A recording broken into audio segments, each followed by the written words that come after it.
आदाब नाज़रीन, मैं हूं सनम एजाज और आप देख रहे हैं स्पेशल रिपोर्ट हालात और वाक़ात पे। हमारी पहली नज़र तो सबसे पहली नज़र कंट्रोल पर, और कंट्रोल हुआ है म्यांमार का। दौरान शब फ़ौज ने म्यांमार की सरकार का तख्ता उलट के पूरे मुल्क पे कंट्रोल कर लिया है। म्यांमार में वहाँ की लीडरान में से आंग सान सू की और दूसरे लीडरान को गिरफ्तार भी किया जा चुका है। और साफ जाहिर है नवंबर 2022 में आम इंतखाबात के बाद फ़ौज और इंतज़ामिया, सिविल इंतज़ामिया वहाँ के दरमियान मामला तनाव देखे जा रहे थे, और उसके बाद आज म्यांमार पर फ़ौजी कंट्रोल हो चुका है, तख्ता सरकार का पलटा जा चुका है। ये दुनिया की बड़ी खबर, लेकिन ख़बरों में तख्ता पलटने की कहानी हम बादशाहों के ज़माने से सुनते आते हैं, और बादशाहों के ज़माने में बताया जाता था कि बेटा बाप का तख्ता पलटता है, उसे कत्ल कर देता है। और ऐसा ही वाक़ा आज रियासत जम्मू कश्मीर के कठुआ के इलाके में भी देखने को मिला है। और कठुआ में वीडीसी के एक मेंबर ने अपने ही बाप पर गोली चलाई है। वीडीसी मेंबर बलकार सिंह ने अपने बाप कृष्ण देव सिंह पर 303 राइफल से गोली चलाई है, जिसके बाद वो ज़ख्मी हुआ। उसे ज़ख्मी हालत में जम्मू के अस्पताल मुंतकिल किया जा चुका है। और साफ जाहिर है रिश्तों में खून का ये मामला जो है ये बहुत ही अफसोसनाक बताया जाता है। लेकिन आपको बताएं कि बड़ा मामला इस वक्त जो है मुल्क का, वो है साल 2021 का सालाना बजट। और आज बाज़ाब्ता तौर पर मरकज़ी वज़ीर ख़ज़ाना निर्मला सीतारमण ने मुल्क का बजट पेश किया, और मुल्क के बजट का पेश करते हुए उन्होंने उम्मीद का इज़हार किया कि जो सूरत हाल है, जो इस वक्त सिचुएशन है, उससे निकल जाने में कामयाब हो पाएंगे। Of 118.9 kilometers at a cost of 63,246 crores. Bengaluru Metro Railway Project Phase 2A and 2B of 58.19 kilometers at a cost of 14,708. A framework will be put in place to give consumers alternatives to choose from among more than one distribution company. The viability of distribution companies is a serious concern. A revamped, reforms-based, result-linked power distribution sector scheme will be launched with an outlay of 3,05,984 crores over 5 years. The scheme will provide assistance to DISCOMs for infrastructure creation, including prepaid smart metering, feeder separation, upgradation of systems, etc., tied to financial improvements. Prime Minister, while speaking at the third Reinvestment Conference in November 2020, had announced plans to launch a comprehensive national hydrogen energy mission. It is now proposed to launch a hydrogen energy mission in 2021-22 for generating hydrogen from green power sources.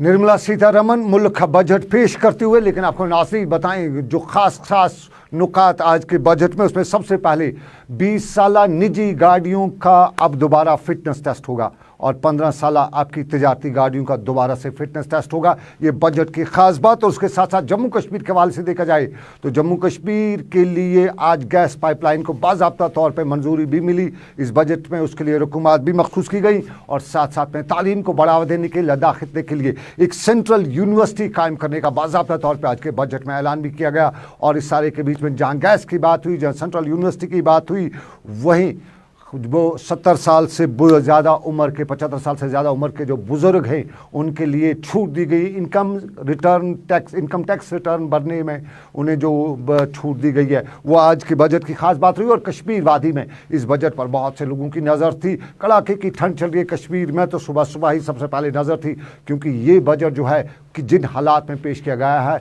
उस सब पे सब लोगों की नज़र भी है। और श्रीनगर में हमने कुछ लोगों से पूछा कि बजट के हवाले से क्या राय है। साफ जाहिर है कश्मीर वादी में जब बजट की राय तो कश्मीर की डेवलपमेंट, इकॉनमी, विकास पर आम लोग बात करते हैं, और बजट विकास का पहला जो पड़ाव होता है। तो आम लोगों की क्या थी इस पर नज़र, वो भी हम देखते हैं।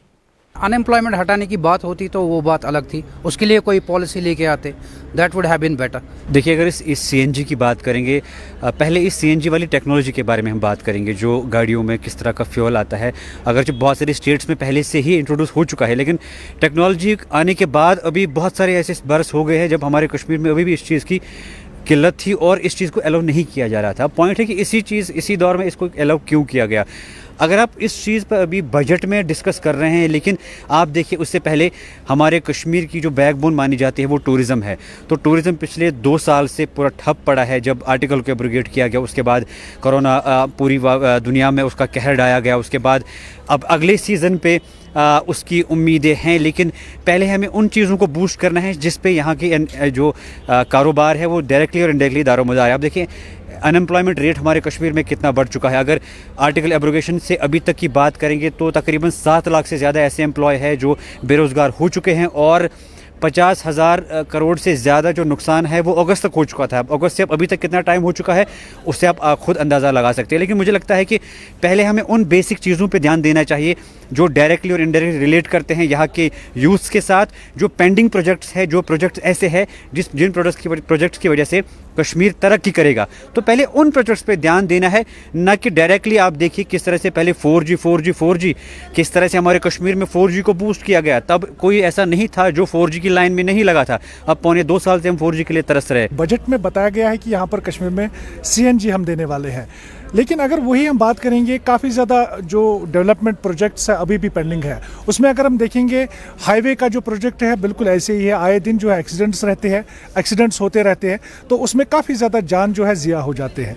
तो उसके साथ साथ में अगर हम देखेंगे बहुत सारे ऐसे प्रोजेक्ट्स है अभी भी पेंडिंग है। लेकिन अब अगर यहाँ पर CNG यहाँ पर कश्मीर को मिल रहा है, क्या ये देखने वाली बात ये होगी कि या इस पर एक्ट होगा या खाली ये पेपर वर्क होगा? क्योंकि पास्ट में भी हमने देखा कि कहीं एक प्रोजेक्ट्स ऐसे ही जो है अभी तक दिए गए हैं लेकिन उसमें कोई एक्ट नहीं हुआ।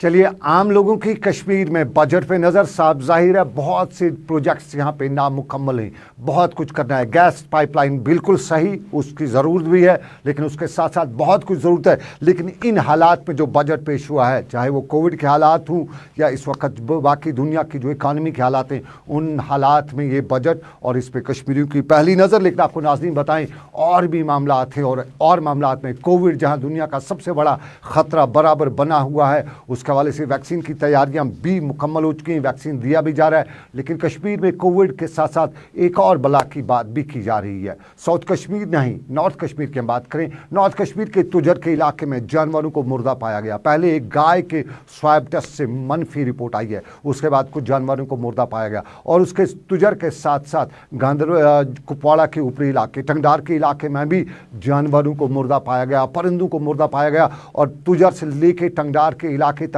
परिंदे बीमार दिखाई दे रहे हैं, उड़ नहीं सकते हैं। कुछ मुकामी लोग कहते हैं कि ये बारिशें जो हैं ठंड की वजह से नहीं उड़ पा रही, लेकिन इंतज़ामिया ने इस सारे मामले को लेकर कई टीमें बनाई हुई हैं और नज़र रखी जा रही है कि कहीं ये कोई इन्फ्लुएंजा तो नहीं है। ज़िला तरक्याती कमिश्नर कुपवाड़ा खुद इस सारे मामले पर नजर हैं और उन्हें हमारे नुमाइंदे से बात करते हुए बताया कि इंतज़ामिया की मीटिंग्स हो चुकी हैं, इंतज़ामिया ने सारे मामले पर नज़र रखी हुई है और जो एनिमल हस्बेंड्री डिपार्टमेंट है उनके एक्सपर्ट से सारे मामले पर नजर रखें और लोगों को भी एहतियात बरतने का हर जगह से मशवरा दिया जा रहा है।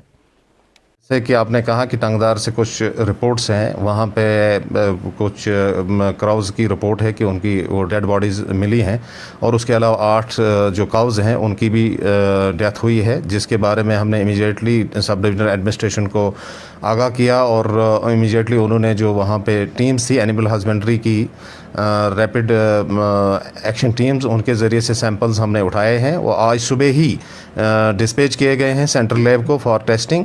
और उसके अलावा उसकी कॉग्निसेंस लेते हुए under the directions of the वर्दी प्रिंसिपल सेक्रेटरी एनिमल हस्बेंड्री जो हमारे नवीन चौधरी सर हैं, उन्होंने रात को हमें डायरेक्शन दी थी कि इसके बारे में आज जो है एतवार को एक कैंपेन चलाई जाए और हर एक जो फील्ड अमला है वो फील्ड में होने चाहिए। और उसके लिए मैंने एक यहाँ पे एक अपने ऑफिस में एक मीटिंग बुलाई जिसमें चीफ एनिमल हस्बेंड्री ऑफिसर, उसके PDO जो है पोल्ट्री डेवलपमेंट ऑफिसर, उनका और टेक्निकल ऑफिसर थे जिनके साथ ये जो district action plan for containment of ये जो बर्ड फ्लू है उस पर हमने बाज़ाब्ता उसको डिस्कशन की और हमने उनको डायरेक्शन दी कि इसको स्ट्रिक्टली इम्प्लीमेंट किया जाए, और बाकी भी कई टीम्स उसमें बनाई गई हैं और उसके मुताबिक जो है वो सर्कुलेट किया गया है सभी कंसर्न्ड ऑफिसर्स को फॉर स्ट्रिक्ट इम्प्लीमेंटेशन। और इस वक्त भी वो फील्ड में है। कहीं से भी ऐसा कोई केस आएगा तो जिसमें हम कॉग्निसेंस इमीडिएटली लेंगे और इसमें कंटेन करने की पूरी कोशिश की जाएगी। जो मार्केट में अभी बेचा जा रहा है मुर्गे वगैरह, उसके बारे में भी वो स्ट्रिक्ट विजिलेंस हो रही है, ताकि कहीं से भी कोई मॉर्टलिटी का केस आ जाएगा तो इमीडिएटली हम उस पर एक्शन करते हुए जो है फर्दर कार्रवाई करेंगे। चलिए, ये इन्फ्लुएंजा की खबर, कुपवाड़ा के ऊपरी इलाकों में परिंदों को बीमार देखा जा रहा है। कुछ के मारे जाने की मरे हुए होने की खबरें भी आ रही हैं। लेकिन आपको नाज़रीन बताएं, कोविड के फैले फेज में डॉक्टरों को तिब्बी अमले के लोगों को वैक्सीन दिया गया। अब दूसरे फेज में पुलिस और उसके साथ साथ सिक्योरिटी फोर्स के अमलों के लोगों को वैक्सीन दिया जाएगा और ये 4 फरवरी से शुरू होगा। असातिज़ा पर भी नज़र रखी जा रही है। सही तजम्मुल मेरे साथी बता रहे हैं कि क्या रहेगा अगला फेज इस सारे मामले का। दूसरे मरहले में वैक्सीनेशन की शुरुआत 4 फरवरी 2021 से होगी।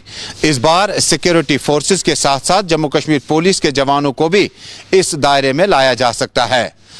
बताया जाता है कि पहले मरहले में 27,000 के करीब हेल्थ वर्कर्स और जो कि हेल्थ वॉरियर्स थे उन्हें पहले मरहले में यह वैक्सीन दे दी गई। उसके बाद खदशात भी थे, तहफ़्फ़ुज़ात भी थे और कई एक जगहों पर हमने देखा कि फ्रंट लाइन हेल्थ वर्कर्स इस वैक्सीन को लेने के लिए कहीं ना कई जगहों पर बेचैन थे, लेकिन कई जगहों पर लेने से शायद इनकार भी कर रहे थे। लेकिन इत्तलात यह है कि नीम फौजी दस्तों जम्मू कश्मीर पुलिस के लिए अब 4 फरवरी से बाज़ाब्ता तौर पर कोविड वैक्सीन का जो स्टार्ट होगा वो शुरुआत की जा सकती है। इस बीच में आपको बताऊं कि कोविड वैक्सीन के साथ साथ म्युनिसिपल कॉरपोरेशन के जो अहदेदारान हैं और वर्कर्स हैं और इलेक्टेड और सिलेक्टेड पंचायती जो लीडरान हैं उन्हें भी इस दायरे में लाया जा चुका है, क्योंकि पब्लिक इंटरेक्शन ज़्यादा है। दूर दराज गाँव देहात से आने वाले लोगों की बड़ी तादाद इन पब्लिक नुमाइंदों से मिलती है। लिहाजा ताज़ा इत्तलात यह भी है कि मिनिस्ट्री ऑफ होम अफेयर्स की ताज़ा गाइडलाइन के मुताबिक शायद उन्हें भी इस दायरे में लाया जा सकता है। जम्मू कश्मीर में जब आप कुल मिलाकर अभी तक फ्रंट लाइन वॉरियर्स की बात करते हैं तो 27,000 के करीब अभी तक हेल्थ वर्कर्स या वो लोग जिन्होंने कहीं ना कहीं कोविड वैक्सीन या कोविड हॉस्पिटलों में अपना भरपूर किरदार अदा करना है, उन्हें इस दायरे में लाया गया। दूसरे मरहले और तीसरे मरहले के लिए फिलहाल टीचर्स की बात चली, यानी तीसरा मरहला जो होगा वो असातिज़ा का होगा। ऐसे 2 लाख लोगों की लिस्ट तैयार की गई जिनकी उम्र तकरीबन 50 साल से जायद है और महकमा तालीम में अपने फ़राइज़ असातिज़ा के तौर पर अंजाम दे रहे हैं। उन्हें भी इस पॉलिसी का हिस्सा बनाया जा सकता है, क्योंकि मार्च के पहले हफ्ते में तवक्कु है कि शायद स्कूल कॉलेज यूनिवर्सिटीज़ जो हैं वो काम करना शुरू करेंगे, जिसके ऐन मुताबिक अब टीचर्स को भी इस वैक्सीनेशन के दायरे में लाया जा सकता है। जम्मू कश्मीर तो क्या, कन्याकुमारी से जम्मू कश्मीर तक के आखिरी गाँव देहात तक इस स्कीम का इतलाक अमल में लाने के लिए सरकार की तरफ से और यूटी कोशिशें जारी है। देखने वाली बात होगी कि अब की बार जब आप हेल्थ वर्कर्स की बात करते हैं, नीम फौजी दस्तों, जम्मू कश्मीर पुलिस, आर्मी, उसके बाद कौन सा तबका होगा जो चौथे मरहले में इस स्कीम का हिस्सा बन सकते हैं। समीर वानी के साथ सईद तजम्मुल, गुलिस्तान न्यूज़ नेटवर्क, श्रीनगर, कश्मीर। चलिए, ये कोविड की बात और उसके बाद वैक्सीन की बात। दुनिया में नई शुरुआत, वैक्सीन आ चुका है। लोगों को वैक्सीन के हवाले से कई जगहों पे लोग वॉलंटियर अपने आप को करें, लेकिन कई जगहों पे खदशात भी देखे जा रहे हैं और बहुत से लोग खदशात के बीच में वैक्सीन भी नहीं कराएं। लेकिन ओवरऑल पॉजिटिव डेवलपमेंट देखी जा रही है। लेकिन इसी पॉजिटिव डेवलपमेंट के बीच में डेवलपमेंट्स की बहुत सी बातें की जा रही हैं। एक डेवलपमेंट हमारे यहाँ कोविड के साथ हुई थी। हमारे सरकारी अस्पतालों को बंद किया गया था कोविड के नाम पे, वहाँ कोविड सेंटर्स ट्रांसफ़र किए गए थे और फिर श्रीनगर का जो अस्पताल है, सबसे बड़ा चस्ट डिजीज हॉस्पिटल, उसको भी कोविड हॉस्पिटल बनाया गया था। पिछले कई दिनों से जोर था, हमने भी खबरें की, लोगों ने भी बात पहुंचाई और इंतज़ामिया ने आज फैसला किया था कि आज से श्रीनगर के चस्ट डिजीज हॉस्पिटल को कोविड से हटा के आम लोगों के लिए, सबके लिए रखा जाएगा। क्योंकि इंतज़ामिया के साथ साथ कुछ लोगों का ये भी कहना है कि वहाँ कोविड पेशेंट्स नहीं हैं, अगर हैं तो कम तादाद में, वो बड़ी तादाद, वो डर, वो खौफ नहीं है। लेकिन इंतज़ार आज भी रहा, आज भी श्रीनगर के इस हॉस्पिटल को खोला नहीं गया। ये श्रीनगर के इस हॉस्पिटल की बात, लेकिन इसके साथ साथ खोलने की बातें और भी हैं। जम्मू श्रीनगर कौमी शाहराह के की परेशानी हमेशा रहती है। और कश्मीर में जब बात करते हैं जम्मू श्रीनगर हाईवे की, तो उसमें कहीं न कहीं कनेक्शन, रेल कनेक्शन की बात की जाती है, लेकिन रेल का कनेक्शन भी कोविड के साथ ही बीमार हो गया था। और आज भी लोग कहते हैं कि उस बीमारी का क्या इलाज हुआ था। वो रेल जो चला करती थी उससे सफ़र कम होता था, वक्त बचता था, किराया बचता था, तो क्या किया उसका सरकार ने, लोग आज भी यही पूछ रहे हैं।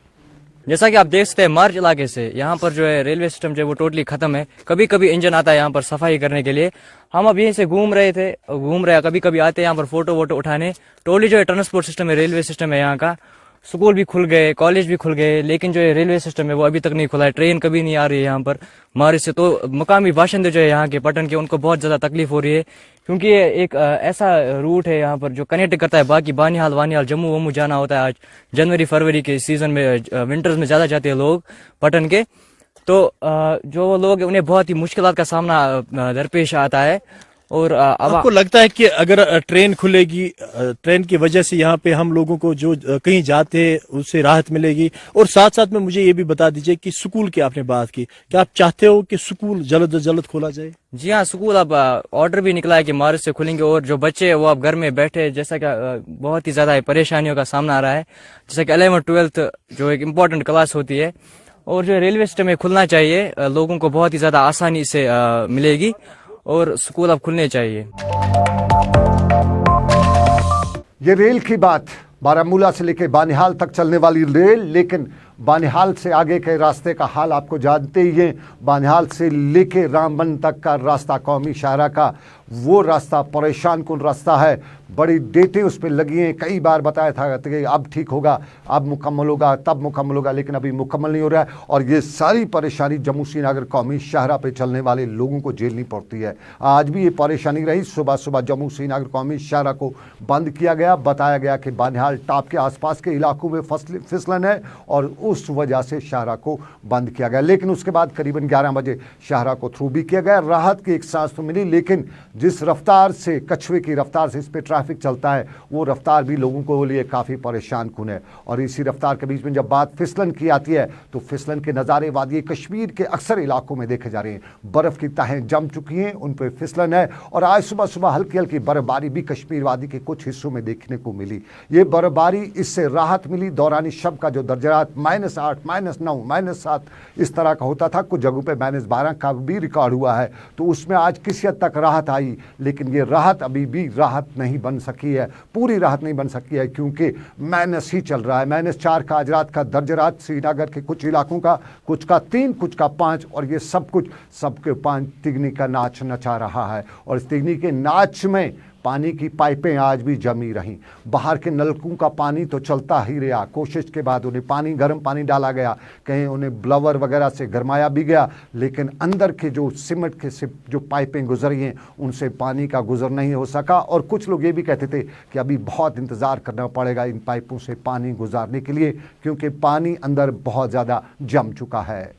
पानी की पाइपें जम चुकी हैं, सड़कों पे फिसलन है। और बारामूला में आज सुबह सुबह बर्फबारी हुई है, और कई इलाकों में भी हल्की फुल्की बर्फबारी की खबरें हैं। ऊपरी इलाकों में अच्छी खासी बर्फबारी की खबरें हैं, लेकिन बारामूला की ज़मीनी सूरत-ए-हाल और फिसलन का नज़ारा हमारे साथी इरशाद ने भी देखा। यहाँ पे आज रात से ही जो है बर्फबारी का सिलसिला जारी रहा। तकरीबन 2 से 3 इंच जो है बर्फबारी मैदानी इलाकों में जो है रिकॉर्ड की गई। अगर हम पहाड़ी इलाकों की बात करें, पहाड़ी इलाकों में तकरीबन 7 या 8 इंच जो है बर्फबारी रिकॉर्ड की गई।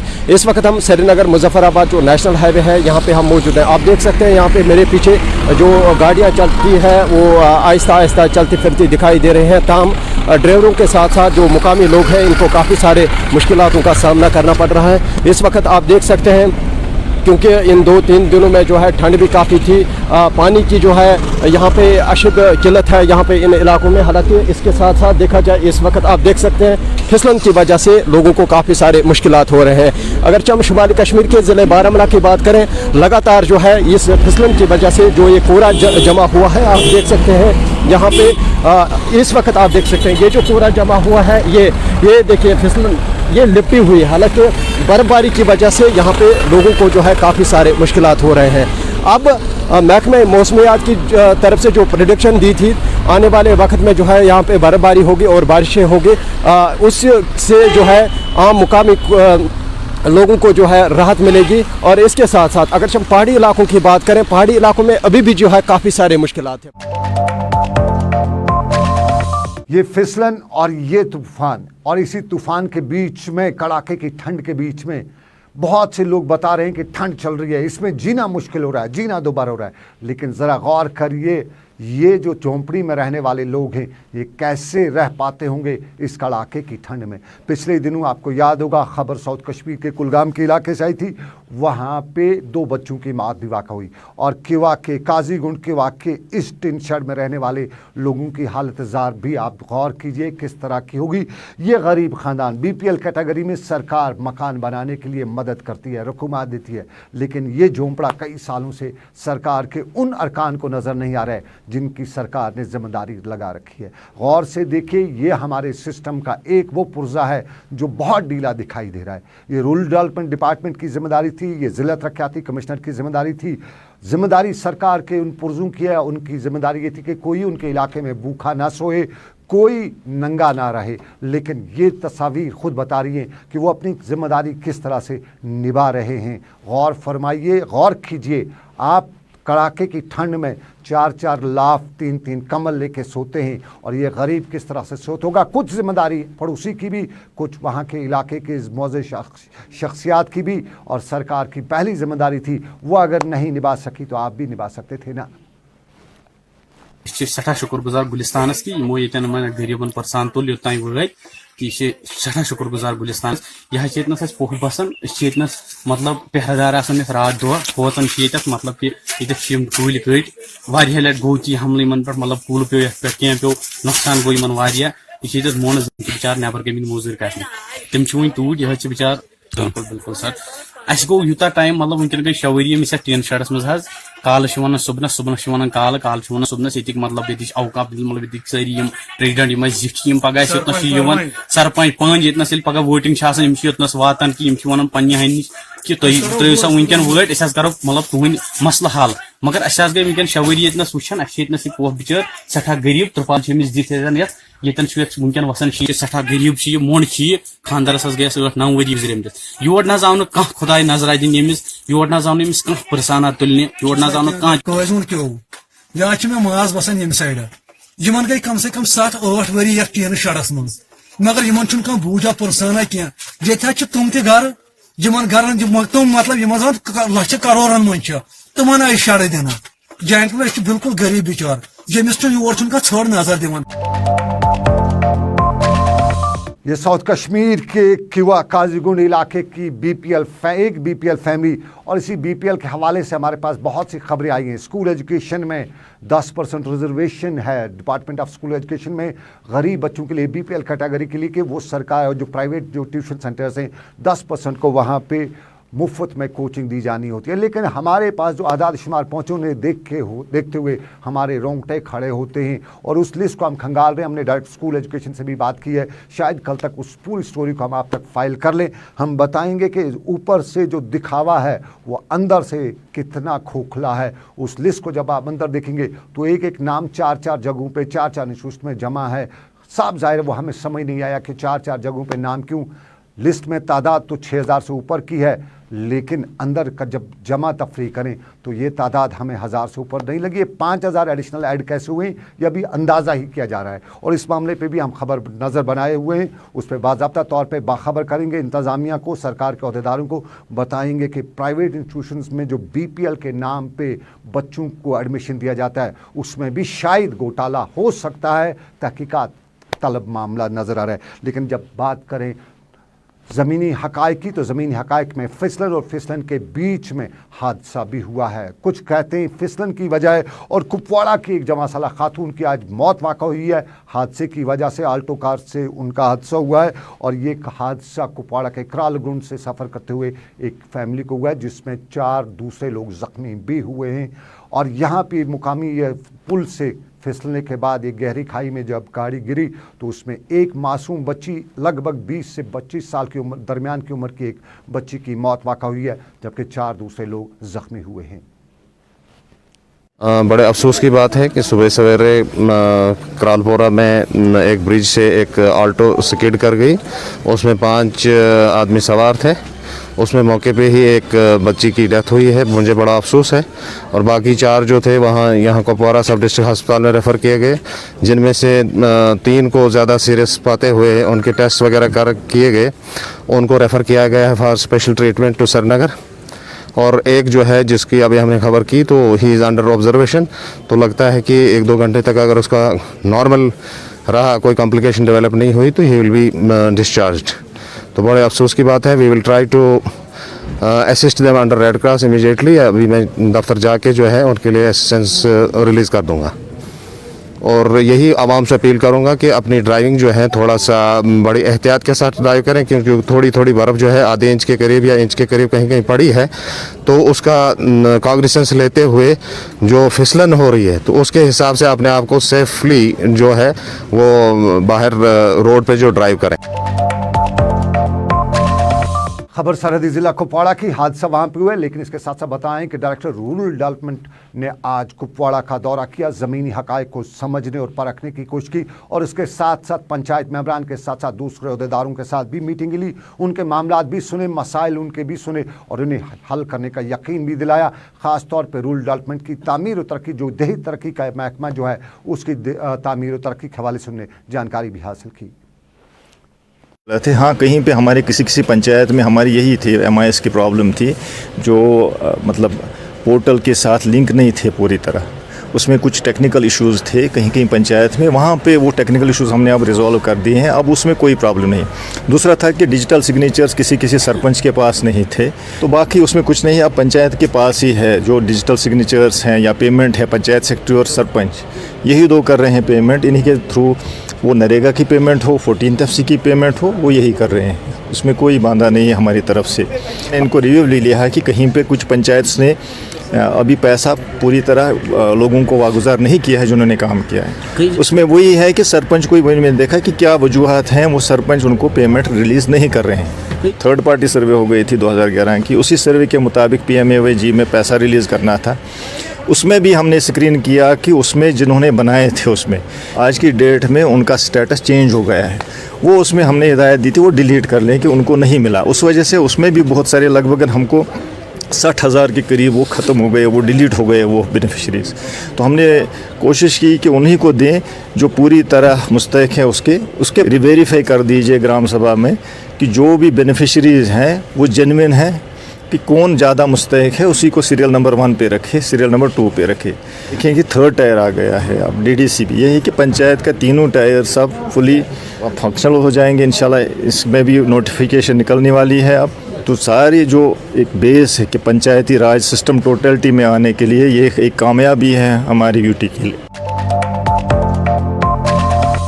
तो चलिए इसी खबर के साथ अभी तक का स्पेशल रिपोर्ट यहाँ पे इख्ताम पजीर हुआ चाहता है। मुझे मेरे साथी समीर वानी के साथ दीजिए इजाज़त, रखिए आप अपना ख्याल। अल्लाह आपका मेरा सबका निगहबान हो। अल्लाह हाफिज़।